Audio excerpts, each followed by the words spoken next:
Miss Riza, bakit naman ako bibili ng bear type unit? Di ba mas lalong mahassle at magastos yan? Hi, magandang buhay! And for today's video, ating sasagutin ang smart reasons bakit ka bibili ng bear type unit.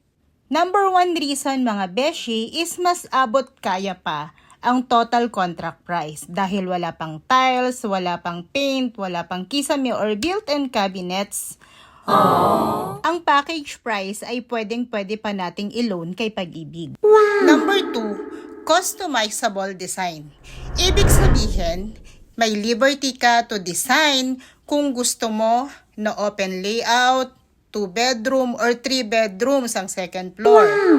Sa materyales naman, ikaw din ang masusunod. Kung gusto mo ng branded, pwede kang bumili sa Wilcon or pwede din kay Mars na may-ari ng construction supply.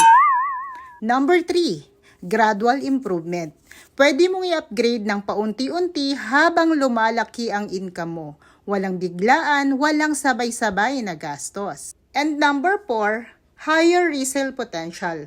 Pag na-improve mo, napaganda mo, mas tataas ang market value. With that, kung gusto mong magkabahay na pasok sa budget at ikaw ang may control sa design, bear type unit talaga ang para sa'yo. Comment bear type and I can give you some options na mga bear type na hawak namin na pasok sa budget mo. Again, this is Broker Risa na nagsasabing madali lang magkabahay kung may tamang gabay at pag-alalay.